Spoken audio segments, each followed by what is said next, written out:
हे what's up guys, welcome back once again. तो हमें बताया गया कि 2018 से 2021 के बीच में अमेरिका के अंदर तकरीबन 430 लड़कियों को मारा और उनका बलात्कार किया गया, लेकिन कभी किसी को भनक तक नहीं लगी ये किसका काम और ये काम हो कहां पर रहा है। इस चीज से हमें ये साफ पता चलता है कि ये स्टोरी एकदम ट्रू है। Can you please help me. Angel, जिसको हम भागते हुए देखते हैं, उसने बड़ी ही अतरंगी रंग के कपड़े पहने हैं, जैसे कि मानो किसी पार्टी या फिर किसी बार से उतर कर अभी आई है, लेकिन उसकी हालत को देखकर तो ऐसा लग रहा है जैसे उसकी मौत उसके पीछे लगी है। वो अपनी कार को इतनी तेज स्पीड में चला रही है जैसे उसके अंदर सलमान भाई की आत्मा हो। पीछे हम एंडी को भी देखते हैं जो पूरी तरह से नशे में धुत होकर उसका पीछा कर रहा है। उसे देखकर बिल्कुल भी नहीं लगता कि वो जो कुछ भी कर रहा है ये उसमें उसकी कोई गलती है। अब सारा दोष एंजल पर ही जा रहा है, लेकिन अगले ही पल वो अपनी कार को रोक कर उस पर 2-3 बार शूट करता है। तो हमें इस पल का अंदाजा होता है कि शायद कुछ बहुत बड़ा लोचा है। जो गोली उसने चलाई थी उसके कारण एंजल की कार का ब्लैक ग्लास टूट जाता है। इस गोली से वो इतना ज्यादा डर गई थी उसने अपनी कार के ऊपर कंट्रोल खो दिया,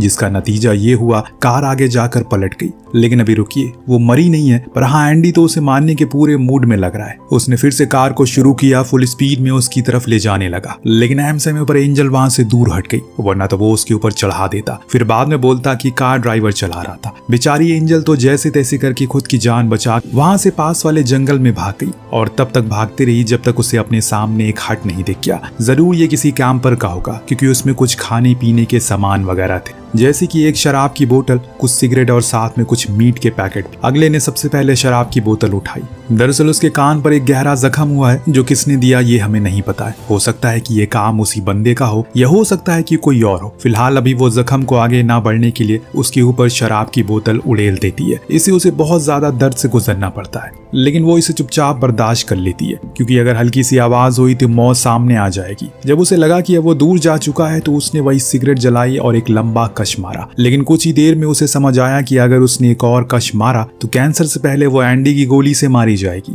क्योंकि ये धुआं उसे दूर से दिख जाएगा। और इसीलिए उसने फौरन सिगरेट बुझाई और वहां से दूसरी दिशा की ओर भागने लगी। इधर एंडी उसे अपने शिकार की तरह ढूंढ रहा था, जैसे अगर आज वो उसे नहीं मिली तो वो भूखा ही उसे सोना पड़ेगा। बड़ी देर मुशक्कत करने के बाद उसने सिगरेट के धुएं को देख लिया, लेकिन जब तक वो वहां पहुंच पाता एंजल जा चुकी थी। वो तो भागते भागते एक ऐसी जगह पर पहुंच गई जहां उसे एक घर दिखा जो बड़ा ही खूबसूरत था। फौरन उसने डोरबेल बजाई तो एक बूढ़ा कपल गेट खोला, जिनसे इसने कहा can you please help me. इतना कहकर वो बेहोश हो गई। उसकी ऐसी हालत को देखकर वो कपल उसे फौरन अंदर लेते हैं और डोर को लॉक कर देते हैं। शुरू हुआ चैप्टर 5। इस चैप्टर की शुरुआत में हम एंजल को किसी जगह पर छुपा हुआ देखते हैं। शायद ये उसी कपल का घर है जहां वो आई थी मदद के लिए, लेकिन तभी हम सुन पाते हैं कि कोई उसे बाहर से आवाज लगा रहा है, किटी किटी, कहीं ये एंडी तो नहीं आ गया। हमारा अंदाजा सही था, वो इस घर तक पहुंच चुका है और अब अंदर भी आ गया है। इस दौरान हमने उस बूढ़े कपल को देख लिया। वो दोनों ही जमीन पर गिरे पड़े हैं और ऐसा इसलिए क्योंकि एंडी ने उनका काम तमाम कर दिया है। वो तो पागलों की तरह पूरे घर में रखी हर चीज को गोली चला रहा है, जिससे उसे लग रहा है कि एंजल इसके अंदर छुपी हो सकती है, पर वो उसे ऐसे कहीं नहीं मिलती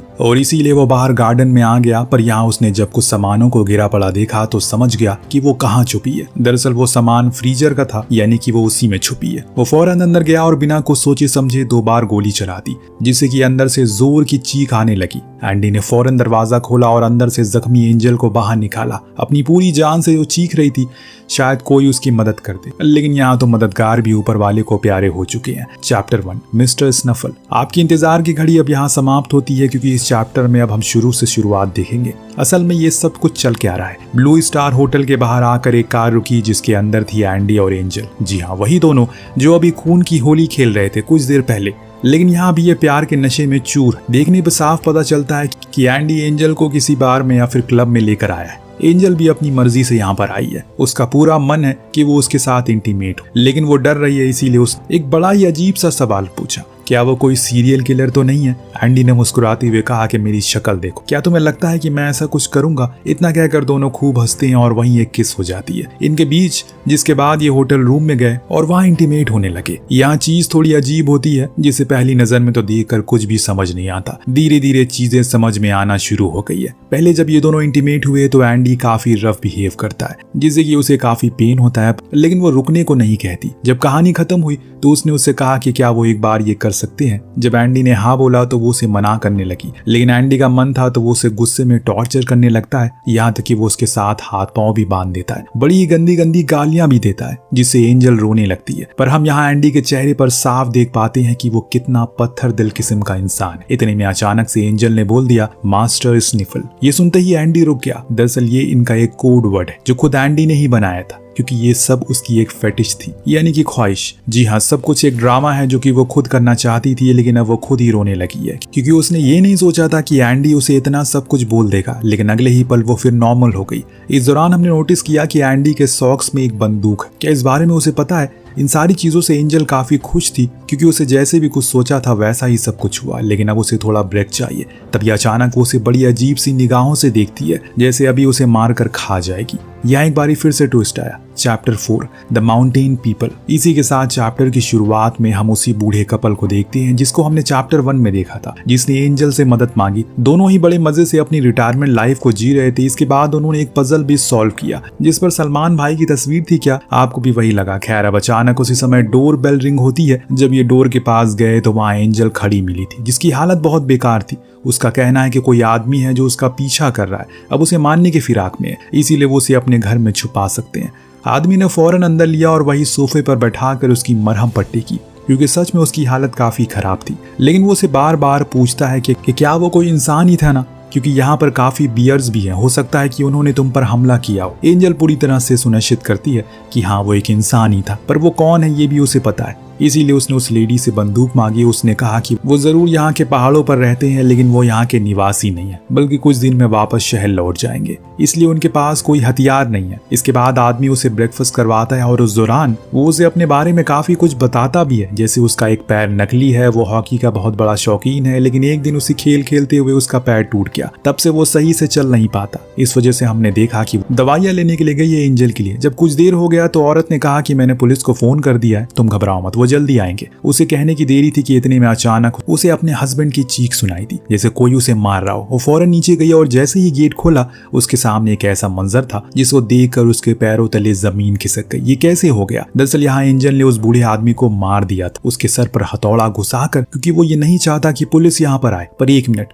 वो तो खुद परेशान है और यहाँ इतनी देर से मौत से लड़ रही है। अगर पुलिस आ जाएगी तो उसकी ही मदद होगी, फिर उसने इसे मारा क्यों? खैर, ये सवाल तो आगे मिलेगा। फिलहाल अब वो औरत से पूछती है कि क्या कोई तुम्हारे पास बांधने की चीज है, जैसे कि रस्सी या जंजीर? उसने कहा कि हाँ, वो अपनी पति की ऐसी मौत देकर पूरी तरह से पहले डर चुकी थी, इसीलिए एंजल ने जो कहा सब कुछ मानती चली गई। यहाँ तक उसके साथ बाहर दूसरे शेल्टर में भी जाने लगी, शायद अब वो उसका भी खेल खत्म कर दे। लेकिन अचानक सही समय देखकर वो लेडी जंगल में भाग गई। एंजल चाहती थी कि उसका पीछा करे, लेकिन आखिरी समय पर उसने एंडी को देख लिया, जो कि दूर खड़ा उसे देख रहा था, इसीलिए उसने उसे जाने दिया। खुद वापस से घर में आ गई। वहाँ उसने 2-4 जगहें देखी जहाँ वो छुप सकती है, जिसमें सबसे पहली जगह उसे फ्रीजर मिली। इसका सामान उसने तुरंत बाहर फेंका और उसी में जा छुपी। इस चैप्टर में हमने एक सवाल का जवाब मिल जाता है। उस बूढ़े आदमी को एंडी ने नहीं बल्कि एंजल ने मारा था, और ये जवाब भी एक सवाल छोड़ जाता है कि आखिर उसने उसे मारा क्यों? वो तो बस उसकी मदद करना चाहते थे। क्या एंजल नहीं चाहती कि यहाँ पर पुलिस आए? आखिर वो ऐसा क्यों नहीं चाहती? फिलहाल इसी सवाल के साथ ये चैप्टर यहाँ पर खत्म होता है। Chapter 2 do you like the party. ये चैप्टर वहीं से शुरू होता है जहाँ से ये दोनों इंटीमेट हो रहे थे, लेकिन काफी रोने धोने के बाद एंजल थोड़ा शांत हुई और एंडी को देखकर बोली कि वो दिखने में काफी अच्छा है। वो भी हंसने लगा। उसने उसकी तारीफों के पुल बांध दिए, जिसके बाद वो उसके साथ फिर से इंटीमेट होने लगा। लेकिन एक समय आने पर वो उसे दूर हटा देती है, धक्का देकर, जिसे एंडी को काफी बुरा लगा। इसीलिए वहां से अपने कपड़े उठाकर जाने लगता है। लेकिन अहम मौके पर एंजल उसे रुकने को कहती है और वॉशरूम जाकर अपने बैग से एक हेरोइन का पैकेट निकालती है, साथ में एक पेजर भी। पेजर का क्या काम है यहाँ पर? शायद उसे डर लग रहा होगा कि कहीं आगे चलकर एंडी उसके साथ कुछ गलत ना करे। खुद की सेफ्टी के लिए उसने ये रखा होगा। जब वो बाहर आई उसने एंडी को वो पैकेट दिखाया और बताया कि आज की रात उनके लिए स्पेशल होगी। वो उसे बताता है उसने नशा करना बंद कर दिया है। एंजल उसे अपने बर्थडे का हवाला देकर मना लेती है, जिसके बाद वो उस पाउडर को मिक्स करना शुरू करती है। इस दौरान हमने एंडी को देखा जो थोड़ा सा अजीब बिहेव कर रहा है, जैसे मानो वो कुछ गलत कर रहा हो। इतने में एंजल पाउडर लेकर आई और दोनों ने खूब नशे किए। इसके बाद वो इंटीमेट हुए। वो दोबारा से वॉशरूम गई और इस बारी कुछ और चीजें निकाल कर लाने लगी। उसी दौरान हमने एंडी को रूम से बाहर रेंगते हुए देखा, जैसे मानो वो अपनी मौत से लड़ रहा हो। वो किसी को आवाज लगाने की कोशिश करता है, लेकिन तभी पीछे से एंजल आई और उसका उसका पैर पकड़ लेती है और घसीट कर अंदर वापस रूम में ले आई। उसने उसे बेड पर लेटा दिया और उसके साथ गेम खेलने लगी, पर उससे पहले उसे भी वही बात बोली जो हर कोई आदमी किसी गलत काम करने से पहले बोलता है, मेरा ये करने का बिल्कुल भी मन नहीं था, लेकिन तुमने मुझे उकसाया। इतना कहकर उसके मुंह पर उसने अंदर पाउडर भर दिया और दोबारा से उसे चिपकने लगी। उसने म्यूजिक पूरा लाउड कर दिया क्योंकि अब वो जो करने जा रही है वो काफी भयानक था। उसने एंडी की छाती पर एल लिख दिया, वो भी जिंदा हालत में। इसमें उसका काफी खून भी बह गया और दर्द भी हुआ। जब वो थक गई तो दोबारा से वॉशरूम गई क्योंकि अब उसका यहाँ से जाने का प्लान था, पर उससे पहले वो एंडी के पैसे, कार्ड सब कुछ ले जाएगी अपने साथ। पर ये क्या हो गया उसके साथ? जब उसने एंडी का पर्स खोला तो उसमें उसे पुलिस का बैच दिखा। यहाँ उसके साथ खेला हो गया है। उस बैच को देखकर वो बहुत ज्यादा गुस्से में आ गई, इतना कि बाहर जाकर उसे जाकर और ज्यादा तड़पाना शुरू कर दिया। उसके जख्म खुरुदने लगी। अब वो उसे जान से मारने की भी कोशिश करती है, लेकिन सही समय पर एंडी अपने मोजों में छुपाई बंदूक को बाहर निकाला। जितना कुछ भी उसे हो पाया उसने वो किया। वो उस पर अंधाधुंध फायर करता और एक गोली तो उसके कान में जाकर लगी, जिससे वो वहां से बाहर भाग गई। अभी तक जो कुछ भी हुआ उसे आपको इतना जरूर पता लग गया होगा कि पर्दे में दिखने वाली चीजें कभी सच नहीं होती, बल्कि पर्दे के पीछे क्या चल रहा है वो सच होता है। हम जिसे सीरियल किलर समझ रहे थे वो तो एक पुलिस वाला निकला। वहीं इस किलर को पकड़ने के लिए आया था, जो कि खुद एंजल, जो अभी होटल में भागकर दूसरी होटल में चली गई, वो भी बिना कपड़ों के, ताकि वहां के लोग उसकी हाल को देखकर उस पर तरस खाएं और उसकी मदद करें। लेकिन वहां तो एंजल का असली रूप देखने को मिलता है। एक हद तक यहाँ भी कुछ सेम हुआ, बस थोड़ा सा अलग और दर्दनाक। मैनेजर ने जब उसकी हालत देखा तो वो फौरन 911 पर कॉल करके बोली। उससे पहले एंजल ने उसके गले को चाकू घुसा दिया और वहीं मौत के घाट उतार दिया। और ये देखकर उसके पास खड़ी लड़की सहम गई। एंजल का ऐसा भयानक रूप देखकर वो कांपने लगी। एंजल ने उसे अपने कान पर पट्टी करवाई और उसे कार की चाबियां मांगी, कुछ कपड़े भी, जिसे लेकर वो वहां से फरार हो गई। इस बीच एंडी ने जब अपने पैरों पर खड़ा हुआ उसने पूरा पाउडर अंदर ले लिया ताकि उसका जो कोई भी दर्द था सब कुछ खत्म हो जाए। अब उसे असली काम शुरू करना है। यहाँ वो चेजिंग सीन आता है जो शुरू होता है चैप्टर 6 हु इज गिलमोर। तो अब वही कहानी आती है जहाँ हम देखते हैं कि आखिरकार एंडी ने उस फ्रीजर में उसे पकड़ लिया है, जिसके बाद वो उसके हाथों को उसी फ्रीजर के डोर से बंद कर देता है ताकि वो वहां से भाग ना सके। इसके बाद वो अपने साथी पीट को कॉल करके यहाँ पर बुलाता है। अब जब वो वापस आया तो देखा कि एंजल को होश आ गया। वो वहीं बैठी उसे पूछ रही है कि आखिर उसने इसे जिंदा क्यों रखा है, वो उसे मार क्यों नहीं देता। एंडी बोला क्योंकि मुझे प्रमोशन चाहिए। वो ये सबको साबित करना चाहता है जो कोई नहीं कर पाया, उसने वो करके दिखाया। धीरे धीरे करके एंजल अपने आंसू गिराने लगती है, उसके सामने प्यार का झांसा करती है। ये बोलती है कि उसे तो बदले में सिर्फ मौत ही चाहिए क्योंकि औरतों को वही नसीब होता है। एंडी भी उसकी बातों से थोड़ा बहुत कमजोर होने लगता है। ये देखकर उसने सही मौके पर उसकी आंखों पर स्प्रे किया। इससे हुआ ये कि उसे मौका मिल गया उस पर हमला करने का, और सही मौका देखकर वो बाहर आकर उसे गर्दन की मांस को बाहर खींचकर निकाल लेती है। इसे एक झटके में उसका इतना खून निकल गया कि वो वहीं गिर पड़ा किसी अधमरी लाश की तरह। और यहाँ एंजल को और मौका मिल गया खुद को निर्दोष दिखाने का। उसने इस मौके को जाने नहीं दिया। सबसे पहले तो उसे खींचकर उसके जेब से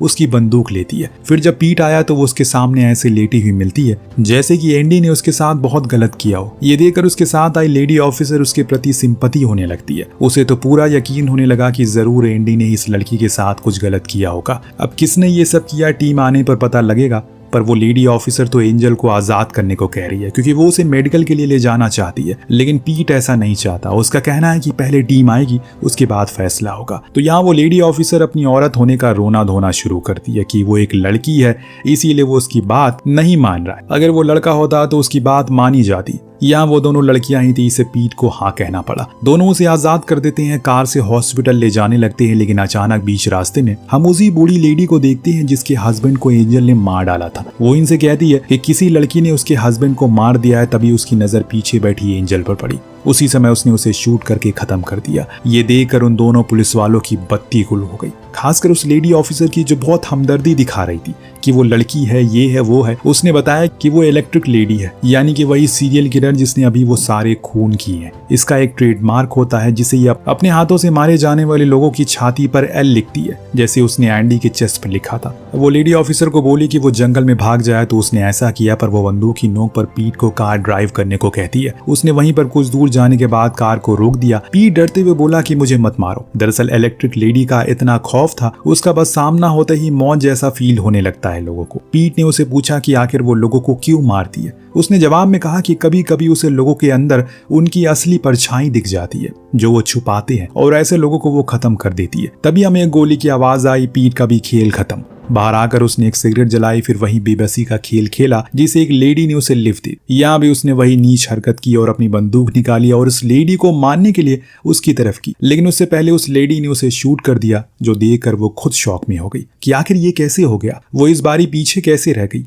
उसने तो उम्मीद ही नहीं की थी कि ऐसा कुछ हो जाएगा। इसी सहमेपन में वो धीरे धीरे करके अपना दम तोड़ती है और मारी जाती है, क्योंकि हर बार वो खेल नहीं जीत सकती, कभी कभी उसे हारना पड़ेगा और इस खेल में हारने का अंजाम मौत होता है। वेल, आपको कहानी कैसी लगी हमें कमेंट करके जरूर बताएगा। मिलते हैं अगली वीडियो में। Thank you so much watching. Peace out.